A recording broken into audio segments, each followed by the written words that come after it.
Welcome to Grow Money Business, the podcast dedicated to helping business owners grow both their wealth and business on their own terms. Here's your host, Grant Bledsoe. Hello, everybody. Grant Bledsoe here. Welcome back to Grow Money Business. If you've ever wondered what a $2 million retirement actually looks like behind the scenes, this is the episode for you. In today's episode, we go over 5 case studies of people who have retired with more or less $2 million in savings. The Wall Street Journal had a really good article that came out here a few months ago, back second half of last year, where the author interviewed 5 different couples who were into their retirement in various places around the country. I thought it would make a great episode of the podcast to comment on each of these 5 cases and share my observations about whether or not they're on good financial footing for each of these couples, whether or not they're at risk of running out of money, whether they need to adjust their spending, and other opportunities. The author in the Wall Street Journal article also commented on each couple's biggest concern from a financial perspective. And so we go over their situations, their opportunities, and their concerns, and whether they're reasonable and realistic in today's episode. I hope you enjoy it. Hey everyone, I need to interject quickly to remind you all that nothing found in today's episode or any other episode of Grow Money Business should be considered financial, investing, legal, tax, fitness, or even relationship advice. It's content that you're free to use and to deploy on your own terms. And before taking any actions on content found on the show, please do consult with your tax professional, your attorney, or your financial planner. If you don't have a financial planner, head on over to threeoakswealth.com to learn more about what we do in terms of financial planning and investments and how we help clients on an ongoing basis. Hello, everybody. Happy Wednesday. Hope everyone is having a wonderful week when you're listening to this. Perhaps it's not even on a Wednesday. I'm recording this a couple weeks in advance on a Thursday, as a matter of fact. At any rate, what I wanted to cover on the podcast this week were some highlights from a Wall Street Journal article that came out here a few months ago that I ran across recently. A client sent it to me, and I found it pretty interesting. The reporter in the that wrote this article, published in the Wall Street Journal, went around and found a few people who were in retirement and had started their retirement with $2 million saved up. And the point of the article was to go through the nuts and bolts of each of these 5 households' finances, how far into their retirement they were, what their concerns, what their challenges were, how they were doing, what they were feeling physically and emotionally. And I thought it was quite interesting and quite reflective of the cases that we see in the financial planning practice as well. So I thought this would make an interesting podcast episode, is just to highlight this case study across 5 different $2 million retirements, and maybe share some observations as I read through this and stuff that we look for, and points that might be helpful to any of these individuals or couples, and perhaps to you all too, just to give you an insider's look at how we view this stuff. So it would probably make the most sense at this point to just go through this client by client, not client by client, case by case, based on how the article lays it out. We'll link to it in the show notes as well. I would certainly encourage everyone to go out and read this. I think it's pretty good. It's well done. They hit all the high points and really give you an insider's look of what life is like if you manage to save up $2 million and then decide to use that to retire on. So the first case that the author goes through is a fellow named John. He is retired from his local police force. He lives in Maryland. They have a house. He and his wife have a house in Maryland and then a beach house in Delaware. He's retired from the police force as a lieutenant. They spend $144,000 a year, and he has accumulated a pension of $6,900 a month, which really, really helps. So they spend about $12,000 a month, $144,000 a year. He receives a pension of $6,900 a month, or $83,000 a year, which means that the rest of their expenses need to come out of accounts that their retirement accounts that they've saved up. So John has didn't write down exactly how much he saved up, but I think it's right around 1.8 million. And I did write it down. Give me just a moment.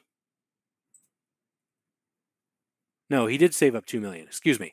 So at the end of the day, he has the pension coming in. He does not have Social Security because his work as a police officer paying into the pension did not pay into Social Security, so he doesn't receive those benefits. But he needs to draw about $62,000 a year out of his accounts to meet his spending needs. Remember that he's in Maryland. He's got 2 houses, and they have stuff that they like to do. So that works out to about a 3% distribution rate. He's got $2 million saved up. He pulls $62,000 a year from it. That works out to about 3%. And remember that when we think about retirement spending in general, 4% is too generic to use for your own situation, but it is a reasonable rule of thumb to start with. Now, why is it too generic? It's because every single person I've ever worked with and have gone through the retirement transition with professionally sees their distribution rate change dramatically over time. If you're going to retire at 65, then you're probably going to need to start paying for health insurance, all your other expenses. Hopefully you've paid off your mortgage by then, maybe not. It's not always necessary. But you're going to probably have to pull more out of your accounts in that year than you will when you're 75. Because for most people, their spending goes down a little bit decade by decade, but also you're probably going to have Social Security benefits coming in at that point too, which means that you need to take less out of your accounts. So distribution rates always seem to jump around for people in reality. Right now, the fact that this fellow John has $6,900 a month, which pays for most of their living expenses coming in through the pension, just eases the pressure on their savings and their retirement accounts. Now, their big, the thorn in John and his wife's side financially is taxes. They maintain 2 homes. They pay a lot of property taxes. And what's next on the horizon for them is the way John puts it in the article. He wants to move down to Florida to avoid a little bit of taxation, which, if anybody is listening to this, living in the Northeast, you have a whole lot of levels of taxation on your income and property at the state and county and local levels. There's just a lot of taxation back east. So that's front of mind for them. He's doing okay. He's not feeling like he's working through his nest egg too quickly because of that distribution rate. He just feels like he's paying too much in taxes. Now, the next case that they go through is a gentleman named James, who is in Chicago, retired recently from the Chicago Urban League. And it looks to me like James had a full-time career, and then he retired from that, but picked up work serving on the boards of various organizations in and around Chicago. So even though he's recently retired, he quote unquote retired, it's been a bit of a transition. He retired from his first career. He joined boards. Looks like he made about $150,000 a year to pay for all his spending and those types of things while he was in that transition phase. Now he's aged out of his board positions. He's 84. And so now he needs to draw on his savings, on his retirement savings to pay expenses. So looks like James spends around $100,000 a year. He collects Social Security of $2,000 a month, or $24,000 a year, meaning that he's got to pull $76,000 a year from his accounts. And he has $1.5 million accumulated invested. So for James, this works out to you pull $75,000 out of a $1.5 million account. That's about a 5% distribution rate. Now, if you're jumping into retirement in your early 60s and your plan is to take out 5 or 6% of your nest egg every single year, no matter what, for the rest of your life, I think that could be a recipe for disaster. I think you can enter retirement with a distribution rate at 5% or greater in some circumstances, as long as either A, you have some more income coming in over the next 5 to 10 years, like I mentioned, maybe through Social Security or an upcoming pension, or B, if you're comfortable tightening the belt and reducing spending when times get tough and the markets crash. That's the concept, the retirement spending concept known as guardrails, which we've covered a little bit on the podcast in the past. Now, for James, he's 84 years old, right? And so his life expectancy probably isn't 30 years. It's probably less than that, maybe a lot less than that. Hopefully not. Hopefully he lives a long, full life. But the fact that he's pulling out 5% out of his accounts now doesn't really concern me. Alongside that, he's got 70% of his accounts invested in equities. And in general, the higher your distribution rate from your accounts, the greater your distribution needs in retirement, the more growth you need from your assets and the more you ought to have in stocks. So another way of putting that is the more you need to pull from your accounts, the more risk you're going to have to take to provide future growth to offset those distributions. So in James's case, he's not really concerned with running out of money, it sounds like, based on the interview that I read. He's more concerned about interest rates. He's got a mortgage on his house with the variable rate. Interest rates are going up, meaning his spending needs are going up. And that it seems like that's the primary concern of James. Not as much inflation or taxes, but the rate on his mortgage. So another takeaway that I have here is I don't think it's mandatory that you need to pay off your mortgage before you quit your job and retire. But anytime you have debt, you're adding a lot of risk to the whole scenario. And you can get away with it if you have debt at a fixed rate. Maybe you locked in a 30-year mortgage in the last 5 years at a really, really good rate. You know exactly what your payments are going to be. That's not that large of a risk. But for James, inflation is here, rates are going up, and it sounds like his mortgage is about to reset and increase the cost on him substantially. So in his case, again, he's got his assets positioned for long-term growth. Sounds like he's 84 already. I don't know how big his mortgage is and how big a jump in expenses that's going to be. But from the outset, just looking at the facts as they're presented here in the article, that doesn't really concern me either. Now, it may be the case that James has a couple of kids. He wants to give each of them at least $500,000 through an inheritance when he dies, and maybe donate another $500,000 to his charity of choice. Well, if that's the case, then we might need to shuffle things around a little bit. But if he's unconcerned with that stuff and is of the opinion that you get what you get when I'm gone, which is true of a lot of people that I know, then he's probably going to be in good shape long term. On to Judy. Judy worked for Berkshire Hathaway in their reinsurance business in Manhattan and retired at the age of 58. This was a few years ago. She's now 75 years old. And when she retired, so the article mentions that while she was working, she saved 6% of every paycheck over a long career into the company 401k plan. The company matched that at 6%. So she put in just enough to collect the match. And between her contributions and Berkshire Hathaway's contributions and investment growth, she had $1 million in the account by the time she was 58.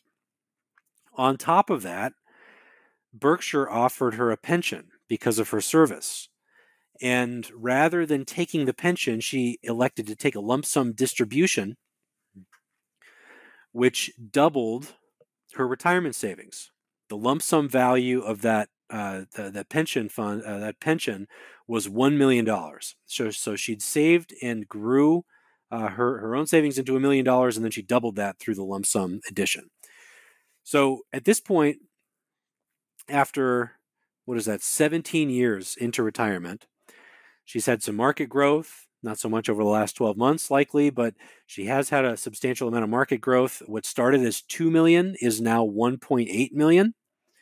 She collects $25,000 a year in Social Security benefits.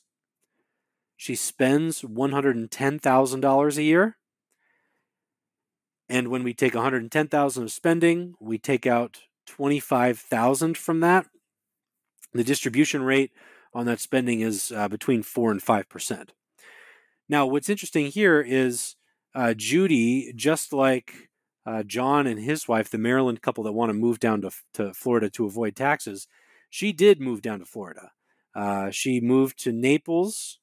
I can't recall whether it was specifically to avoid taxes or not, but I suspect that she's established residency in Florida and is therefore able to avoid state income taxation on those distributions. So in her case, she's 75. She retired at 58 with $2 million, and at the time would not have had any Social Security benefits. So let's do the math on that quickly. If she's 58, a much longer time horizon, starts with $2 million in the account, spends $110,000 a year, that's 6% and a longer time horizon. So in Judy's case, if we were having the conversation right before she retired and she's asking for the thumbs up or thumbs down surrounding whether it's a good idea, my response would be, I think you can do it as long as you can be flexible with your spending when times get tough. And this kind of goes back to the whole point of investing, of we're trying to buy low and sell high. We want to allow our savings to grow and compound over a long period of time. In most years, the markets will give us positive returns, but it's absolutely not a guarantee. And what tends to happen is we'll have a few good years, and then the business cycle will turn. We'll have some kind of bubble or crisis. The markets will crash, and we'll lose a lot of ground all at once. Mathematically, what we don't want to do is be forced to pull a whole ton of money out of our investments, out of our savings in those years when markets are down. We want to allow those savings to grow and compound over the longest period of time possible, and we want to sell when values are as high as they can possibly be, which is the whole idea behind the Guardrails approach. So in Judy's case, when she's 58, if she's going to retire at 58, turn off all her income, not expect any Social Security for at least the next, I don't know, let's call it 7 or 8 years. I don't know exactly when she decided to file for Social Security, but let's assume that she did that at full retirement age, which would have been 66 for her. That's 8 years where her only source of income, the only money she has coming into her household, is going to be pulling from those retirement accounts. That's a little bit scary if you're 58 and have a lot of years to live, you're healthy, you have a lot of years ahead of you, and are going to start by pulling 6% out. If she's comfortable tightening the belt and reducing spending by maybe 25% or so when the markets fall, then I think it's probably doable, as long as she has a reasonable amount invested in equities, which it sounds like she does. She worked at Berkshire Hathaway, did a pretty good job of growing her savings while she was working. Sounds like she's positioned for growth. At this point, she's 75. So if you think her, I don't know what the actuarial life expectancy is at that age, but it's probably not longer than 20 years. Distribution rate is less than 5%. I would say she's in pretty good shape. She does sound like she has a place in somewhere else on the East Coast. I didn't catch exactly where, but she has a condo somewhere, and then her primary residence in Naples, Florida. So if things really get tight, or maybe her health declines and she needs to move into some kind of assisted living environment, it sounds like she has some home equity she can use toward that. And even if she doesn't, I would suspect that at this age, she probably has enough from her savings to draw from without risking running out of money. Now, the one question that the author didn't ask is what their long-term estate plans were. And anytime I've asked that question of someone, it's exceedingly rare that someone has a clear vision of what they want to happen to their stuff after they die. Most people say, well, I'd like to give it to my kids. Or if they don't have kids, maybe they say, I would like to give some to charity and some to my, poor old nephew, Tim. I have a friend named Tim. He's going to love this when he hears it. But in most cases, there's no clear vision. And the philosophy is more, I'm going to enjoy my resources while I can. I'm not going to spend them down to the point where I risk outliving my savings, but it's my savings. I want to use it, and everybody else, when I'm gone, gets what they get. I want them to be able to afford, final services and everything for me, but I don't care whether it's $200,000 or $800,000. More often than not, that's what I hear. And so, if any of these five people or five couples had explicit plans in that regard, then that would really impact the picture. Hey, I work closely with this charity. It's important that they have $250,000 from my estate in order to fund their endowment, and anything less than that is going to be unacceptable in my mind. A lot of people have those intentions, and that wasn't explored in the article. So I'd be curious to hear a little bit more about that. But at least in the first four cases, it seems like people are really in pretty strong shape. I don't know whether any of them have gotten professional advice on this at all, by the way. This is just the five that the author picked. Now, our last one is Bob. Bob lives in Texas and San Antonio. He's married, and he retired a little bit earlier than he expected to. So he's 73 years old now. He retired at 66 from a jet engine manufacturer that was owned by Raytheon.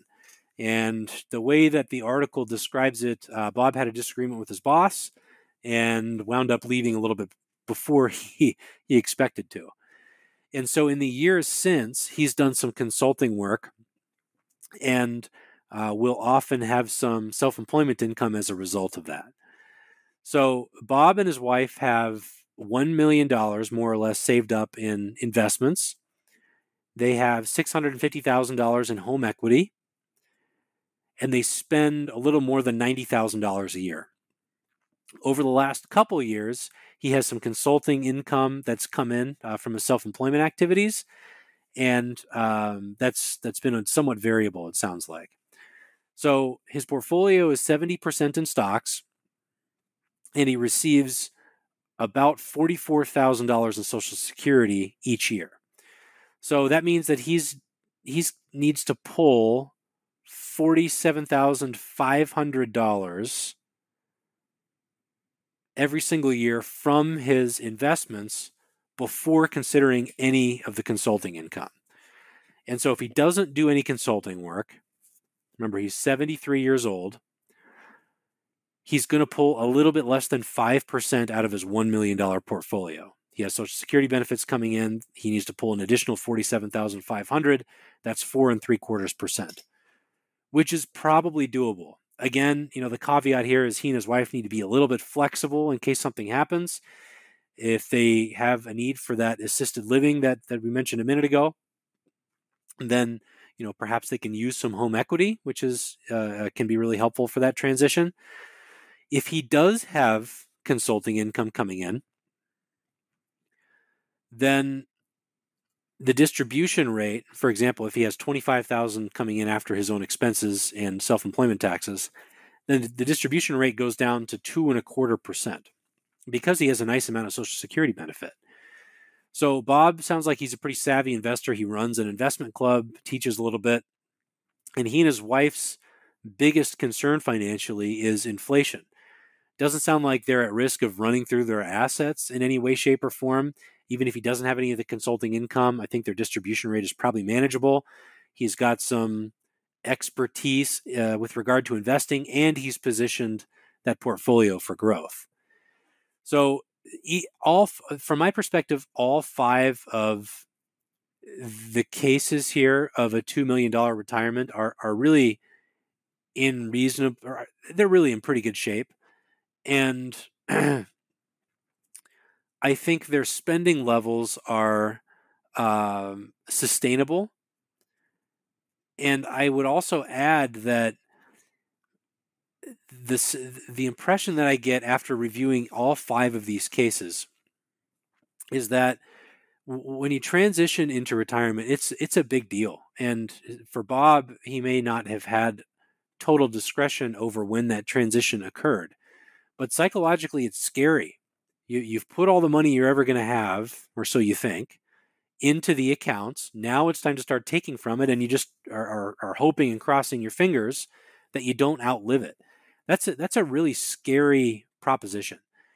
And for all 5 of these cases, I think they could for almost all 5, with the exception being maybe Judy, who's a little bit younger and has a slightly higher distribution rate. I think they could probably spend a little bit more and be just fine. And when I say that, I'm expecting reasonable long-term equity returns. But as all these as 3 out of 5 of these investors are set up, they have 70% of their accounts in stocks that, as long as you don't shoot yourself in the foot too much, will grow and provide you an adequate return over the long run. So I can sense that in all 5 of these cases, the decision to step away from their work and their income was not taken lightly. You always want to err on the side of caution when you make that transition. That shouldn't be a surprise. And the positions that all 5 of them are in really speak to that fact from my perspective. Another way of putting that is, it's really pretty rare that I run into someone who comes in and is really uncertain whether or not they should fully retire and give up their income. And I take a look at all the facts and say, yeah, you really should not retire. You need to continue working. It's happened, and it does happen from time to time. But people who are successful in saving for their future usually err on the side of caution with that transition, and in general, that puts them in an okay place. Now, you absolutely want to make sure you want to verify that, right? Don't just go ahead and quit your job and step into retirement without verifying it yourself, or maybe with some professional help. And there are a lot of ways that you can optimize around the margins. But I can see that in all 5 of these cases, the only one that didn't have a choice, or as much of a choice perhaps, was Bob, and he supplemented his spending needs with self-employment income from consulting work. So the only other things that I want to point out here that come to mind are that having a little bit of flexibility baked into your retirement spending, or in other words, being able to tighten the belt when times get tough, is just so powerful. It lets you spend more if you want to. You don't have to. But if all your spending is fixed and you have no discretion over how much goes out every single month, that's really challenging. And you should absolutely not be taking out more than 5.5% of your account balances over a 30-year retirement, because that's really cutting it close. It's a recipe for disaster. If timing is unfortunate for you, things don't quite go your way. The other thing is the point I made earlier of variable distribution rates. I commented on the distribution rate for all 5 of these cases. It's relevant. It's important. It will always change. Most people like to retire before they turn on their Social Security benefits. There's a nice window in there for strategic Roth conversions. Your health insurance, if you retire before you're 65, the cost of that is probably going to bounce around on you a little bit. You might have a pension. And I've never met anybody who's 80 years old and is more vibrant than they were at 70. Most people spend a little bit less in their 80s than they do in their 70s. You might decide to ramp up gifts to charity or your church or your family or whatever, and that's all well and good, but over and over and over again, I see people who just almost always spend less every single decade that they get older, with the exception being the assisted living facility. If you do that and maintain your house separately, which also is relatively uncommon. So that's it for today. I thought it would be interesting to go through some case studies here based on This article, we'll link to the article in the show notes. It is behind a paywall, I believe, unfortunately, but those are the highlights of it. I am absolutely certain that there is opportunity to optimize for all 5 of these situations. All 5 of these cases, I'm sure there is opportunity to pay a little bit less in lifetime taxation. Not a single one of them talked about Roth conversions or any other advanced strategy that would typically be accretive to their net worth and help them out. Maybe it was beyond the scope of the article, but there's always stuff that you can do to strengthen up your financial system and really provide direction and stability with your resources. So these people are all in pretty good shape, I think, but they could definitely do a little bit better, I think, by doing some forward-looking tax planning. All right, that's it for today. Hope this was interesting to everyone, and I'll talk to you all again soon. Thanks for tuning in to Grow Money Business, the podcast dedicated to helping business owners grow both their wealth and business on their own terms. Be sure to subscribe to the podcast on iTunes, Google Play, or wherever you digest podcasts to ensure you don't miss out on future episodes and announcements. And feel free to submit questions to growmoneybusiness.com.